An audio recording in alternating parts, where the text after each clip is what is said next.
Բարև սիրելի հայրենակիցներ, այսօր արդեն նոյեմբերի 22-ն է եւ այս հաղորդման մեջ մի հետաքրքիր հոդվածից ենք խոսելու սկզբում Bloomberg-ի գրած հոդվածի մասին, որը որ վերաբերվում է Հայաստանին, ավելի ճիշտ Nvidia-ի կողմից Հայաստան արվող մեծ ներդրումներին, ինչպես նաեւ երկրորդ մասում կխոսենք արդեն Ուկրաինայի շուրջ տեղի ունեցող հարցերից։ Հայաստանի մասով միանգամից ասեմ, որ Bloomberg-ի հոդվածը շատ հետաքրքիր հոդված է եւ այդտեղ շատ հրաշալի ձևով ներկայացված է Դոնալդ Թրամփի եւ Ամերիկայի Միացյալ Նահանգների քաղաքականությունը հարավային Կովկասի մասով, այն ինչի մա տեղի է ունենում եւ հստակ այդ հոդվածում նշվում է, որ Nvidia-ի բյուջեն շատ ավելի մեծ է, 100 անգամներով ավելի մեծ է, քան Հայաստանի բյուջեն, 160 անգամ ավելի մեծ է Nvidia-ի բյուջեն, քան Հայաստանի 4.5 տրիլիոն դոլարի բյուջե ունի Nvidia ընկերությունը։ Դուք պատկերացնում եք, աշխարհի ամենահարուստ ընկերությունն է, թեի չափազանցնի։ Google-ից էլ է հարուստ, iPhone-ից էլ է հարուստ, Apple ընկերությունից բոլորից միանշանակ հարուստ է Nvidia ընկերությունը, որքան ես տեղյակ եմ։ Եվ այդ հոդվածում հստակ ասվում է, որ այստեղից կարելի է հասնել Ամերիկայի Միացյալ Նահանգների քաղաքականությունը հարավային Կովկասի նկատմամբ ռազմավարական կարևոր մի շրջանի նկատմամբ, որտեղ որ Ռուսաստանը 91 թվականից, այսինքն Ռուսաստանի ազդեցության տակ էր, այդ շրջանը հետո մի փոքր թուլացավ այդ ազդեցությունը, հիմա ռուս-ուկրաինական պատերազմից օգտվելով Ամերիկայի Միացյալ Նահանգները որոշեցին շատ մեծ ներդրում անել այդ տարածաշրջանի մեջ եւ դա է պատճառը, որ հիմա Ամերիկայի Միացյալ Նահանգները թույլատրում են 500 միլիոն դոլարի ներդրում արհեստական ինտելեկտի միջոցով եւ այդ ներդրումը շատ բան է փոխում ըստ այդ հոդվածի, ինչպես նաեւ օգոստոսի 8-ի ձեռքբերված պայմանավորվածությունները այդ հոդվածում հստակ ասվում է, որ սա մի մեծ կարևոր ճանապարհ է լինելու Եվրոպայից մինչև Ասիա եւ դա ընկնելու է Հայաստանով, այսինքն Ռուսաստանի ազդեցությունը թուլանում է մեր տարածաշրջանում եւ փաստացի Ամերիկայի Միացյալ Նահանգների ազդեցությունը ավելանում է եւ հիմա այդպես է մարվում Ամերիկայի Միացյալ Նահանգները արհեստական բանականության միջոցով տարբեր երկրների հետ, դա գրավում է տարբեր երկրների, մյուս կողմից նաեւ այդ երկրները տեսնելով թե ինչը տեղի ունենում Ուկրաինայի շուրջ, խոսքը հիմնականում Հայաստանի, Ադրբեջանի, Վրաստանի, ասիական երկրների մասն է, իրենք են ձգտում ավելի խորացնել իրենց հարաբերությունները Ամերիկայի Միացյալ Նահանգների հետ։ Մանրամասն այդ ամենի մասին գրված է այդ հոդվածի մեջ, գրված է, որ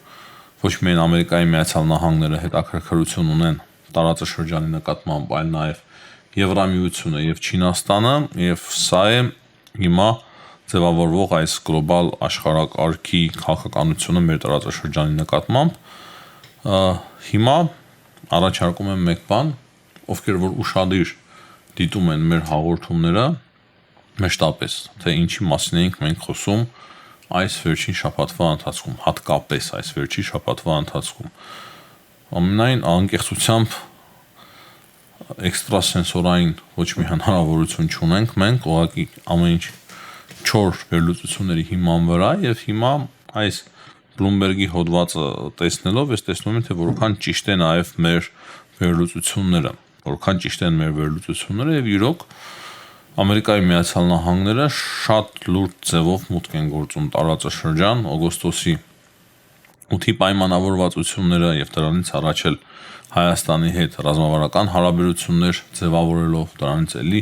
կարելի է մի փոքր հետ գնալ, երբ որ ադրբեջանական ագրեսիան կասեցվեց Ամերիկայի Միացյալ Նահանգների ջանքերով, այդտեղից շատ բան պարզ դարձավ, նաեւ ռուս-ուկրաինական պատերազմի ընթացքում, այս տարիների ընթացքում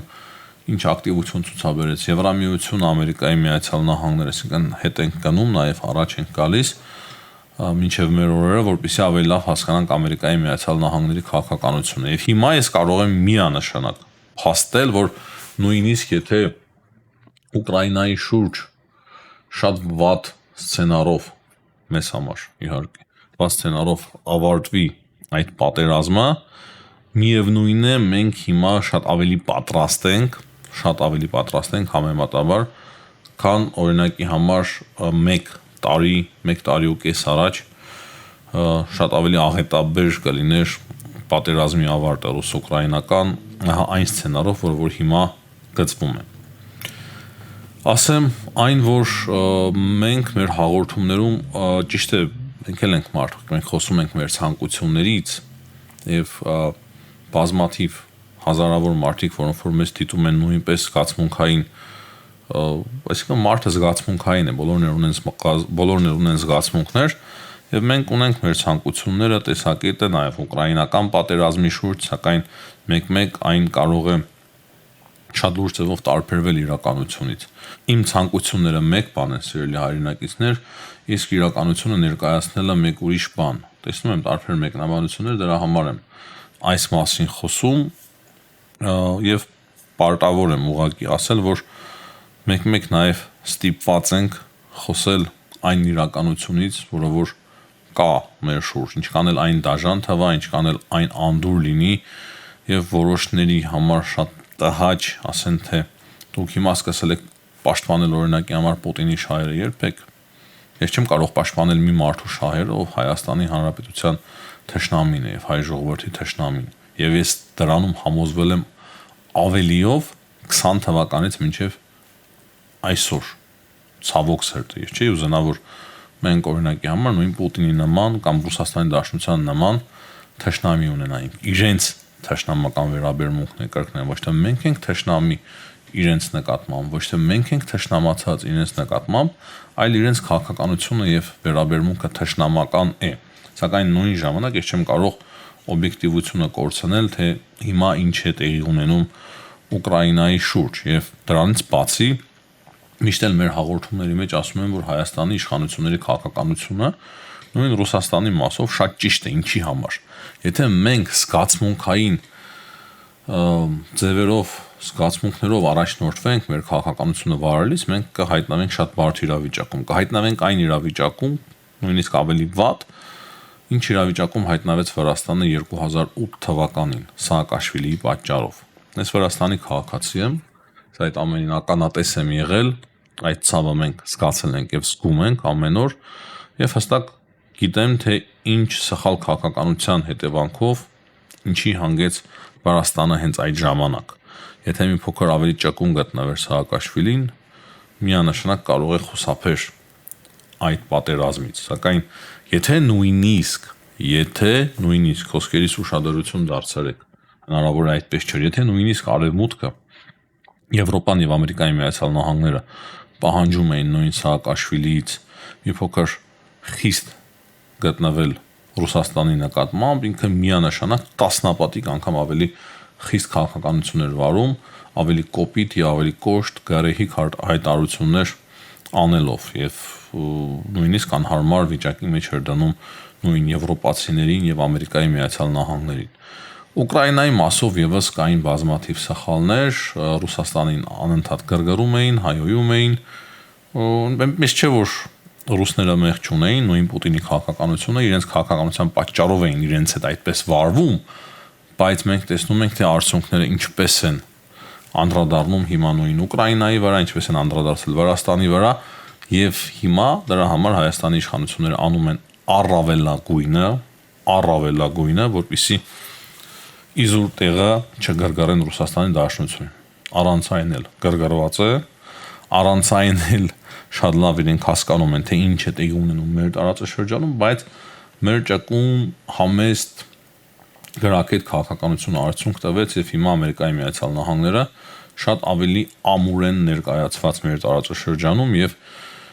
մի փոքր վտանգները չեզոքացված են կամ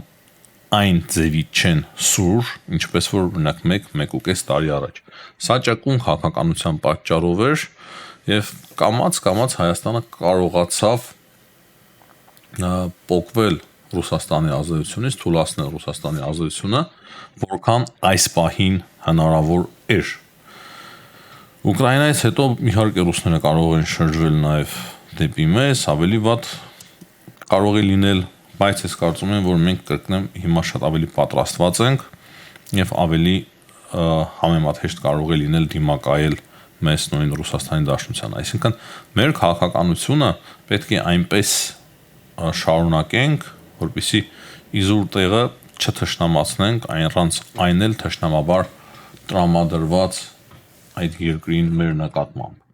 Տեսնում ենք ցավոք սրտի իրենք թշնամաբար են տրամադրված, ցավոք սրտի։ Չէի ցանկանա, որ այդպես լիներ։ Դե յուրաքանչյուր նորմալ հայրենասեր հայ ես կարծում եմ, որ չէր ցանկանա, որ ինչ որ կայսրություն թշնամաբար տրամադրված լինի իր երկրի նկատմամբ։ Մենք փորձելու ենք ամեն ինչ մեղմել, հանուն մեր ազգային ու պետական շահի, բայց ցավոք դա այդպես է։ Դրա համար մենք պետք է շատ ճկուն քաղաքականություն վարենք, սիրելի հայրենակիցներ, եւ Ուկրաինայում եւ Ուկրաինայի շուրջ տեղի ունեցողը դա մեզ պետք է օրինակ ծառայի։ Ես կարող եմ խոսել այնպես, որպեսզի մեր դիտումները միանգամից մի քանի տասնյակ հազարով էլ ավելանան շատ արագի մեջ, խոսենք բոլորի սրտից, խոսենք այնպես, ինչպես որ մարդիկ են ցանկանում, բայց դա կարող եմ ես համար լավ լինի այլ իմաստներով, բայց իրականում մենք վնաս տված կլինենք Հայաստանի Հանրապետությանը եւ հայ ժողովրդին։ Դրա համար ես խուսափում եմ խոսել այնպես, որ մեր վերլուծությունները, մեր հաղորդումները ուղղակի մարդկանց սրտերով լինեն։ Ավելի մոտ պետք է լինեն դրանք իրականության։ Եվ իրականությունը այն է, որ հիմա Դոնալդ Թրամփը ելնելով իր շահերից, չեմ կարող ասել որքանով Ամերիկայի Միացյալ Նահանգների ազգային եւ պետական շահից, իր անձնական շահից, իր տեսանկյունով, իր դիտանկյունից Ամերիկայի Միացյալ Նահանգների շահից պարտադրում է Ուկրաինային մի բան, որը որ անընդունելի է եվրոպական երկրների համար եւ նույն ուկրաինացիների համար եւ մեզ համար եւս միանշանակ լավ չէ։ Մեղմ ասած, մեզ համար նույնպես լավ չէ։ Սակայն դա է իրականությունը եւ մենք դրանից պետք է խոսենք։ Հեքիաթներից, փուչիկներից ու ամպերից չենք կարող խոսել։ Մենք հեքիաթների մեջ չենք, հեքիաթային աշխարհում չենք ապրում, դրա համար կրկնեմ, ահա, այսպես է մեզ ներկայացնում իրականությունը։ Եվ դա անում եմ հիմա այսօր այս ձև, որովհետև տեսա բազմաթիվ մեկնաբանություններ։ Ստիպված եմ երկար մանրամասն բացատրել։ Եվ ահա Թրամփը սպառնում է փաստացի Ուկրաինային, ասում է, որ ուկրաինացիները մինչև հաջորդ 5 շաբթի պետք է ընդունեն իրենց պայմանները, հակառակ դեպքում պետք է պատրաստվեն կրկին պայքարը շարունակել, պայքարել, շատ սաստիկ ձմռան պետք է պատրաստվեն։ Ըստ Թրամփի պատերազմի ավարտը շատ մոտ է։ Տեսնենք, ճիշտ ասած, Թրամփը շատ մեծ ճնշում է գործադրում Ուկրաինայի վրա, եվրոպական առաջնորդները Զելենսկիի հետ միասին երևում է, որ դիմադրում են, բայց Թրամփի ճնշումը շատ մեծ է։ Եվրոպական երկրները առաջարկում են փոխել այդ կետերը, իրենց կետերն են առաջարկում, տեսնենք որքանով համաձայն կլինի Դոնալդ Թրամփը։ Միանշանակ նրանք պնդում են ամերիկացիները, որ Ուկրաինան կպահպանի իր սուվերենությունը, դրա մասին է խոսում նաև J.D. Vance-ը, Ամերիկայի Միացյալ Նահանգների փոխնախագահան, բայց մենք տեսնում ենք, որ ահռելի տարածքային կորուստներ կունենա Ուկրաինան։ Եվ ինչպես ասացի, Դոնալդ Թրամփը ուղղակի սեղմում է, ասելով, որ Ուկրաինան պետք է շտապ որոշում կայացնի, քանի որ այս ծամերը շատ ցուրտ է լինելու, ասում է Դոնալդ Թրամփը, հստակ ակնարկելով, որ Ռուսաստանը էլի է հարվածելու էներգետիկ համակարգին, հիմա էլ շատ բարդ էներգետիկ վիճակ է Ուկրաինայում, խնդիրները շատ են եւ ավելի դրանք կարող է խորանան։ Բայց հետաքրքիր է, գիտեք, ինչն է, սիրելի հայրենակիցներ, զուգահեռաբար Ամերիկայի Միացյալ Նահանգների Կոնգրեսը եւ Սենատը ընդունում են շատ կոշտ պատժամիջոցներ Ռուսաստանի Դաշնության նկատմամբ։ Ամենակոշտ պատժամիջոցները պատերազմը սկսելուց հետո, հիշում եք, խոսքային մասին էր, որ յուրաքանչյուր երկիր կարող է ընկնել պատժամիջոցի տակ, եթե առևտուր անի Ռուսաստանի Դաշնության հետ, ինչպես դա վերաբերվում է նաև Հայաստանին։ Եվ ինչի է Թրամփը դա անում։ Ամենադաժան պատժամիջոցները ընդունելով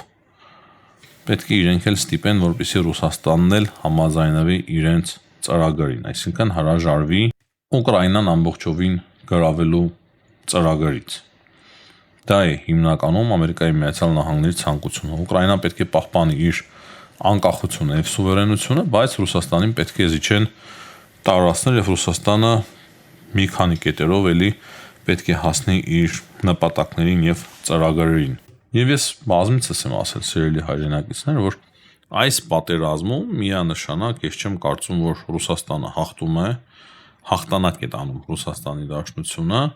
Ուկրաինան նույնպես պարտված կողմ է եւ եթե իրոք Թրամփի ծրագրով ավարտվի այս պատերազմը, Ամերիկայի Միացյալ Նահանգները կրկին հաղթող են դուրս գալու, հաղթող դուրս կգան միանշանակ, կարող է ոչ այնպես, ինչպես ցանկանում էին Ամերիկայի Միացյալ Նահանգների նախորդ իշխանությունները, բայց այնուամենայնիվ ամենալավ դիրքերում լինելու է միանշանակ կլինի Ամերիկայի Միացյալ Նահանգները։ Հետո նոր Եվրոպան, քանի որ այնուամենայնիվ բուֆերային գոտին Ուկրաինայի տեսքով կպահպանվի, ինչը իրենց համար չափազանց կարևոր է, ճիշտ է կփոքրանա, կնվազի, ռուսները ավելի մոտ կլինեն իրենց, բայց այնուամենայնիվ կպահպանվի։ Դրա համար ինչ որ միտեղ հնարավոր է, որ այս որոշումը ճիշտ է հիմա դիմադրում են, բայց հետագայում նաև ձեռնտու դառնա եվրոպական երկրների համար նույնպես։ Սա է իրականությունը եւ մի քանի օր ես փորձում եմ բոլորին մեկ բան ուղղակի չասեմ հասկացնել, բայց հիշեցնել, ավելի ճիշտ կլինի այդպես ձևակերպենք մեր միտքը, հիշեցնել սիրելի հայրենակիցներ, այն որ կայսրությունները, մեծ երկրները բոլորը, լինի դա Ամերիկայի Միացյալ Նահանգները, եվրոպական մեծ երկրները, Ռուսաստանի Դաշնությունը, Չինաստանը, Իրանը, նույնիսկ փոքր երկրները, բոլորը առաջնորդվում են իրենց ազգային ու պետական շահերով։ Եվ ինչ որ երկրի ավելի շատ սիրելը, ավելի շատ համակարելը մեծ սխալ է, քան քո երկրին, այսինքն մեծ հանցանք է, եթե դու ուրիշ երկրի ավելի շատ ես համակրում, քան քո սեփական երկրին։ Կամ կարող ես համակարել առնվազն այն երկրին, որտեղ որ ապրում ես, եւ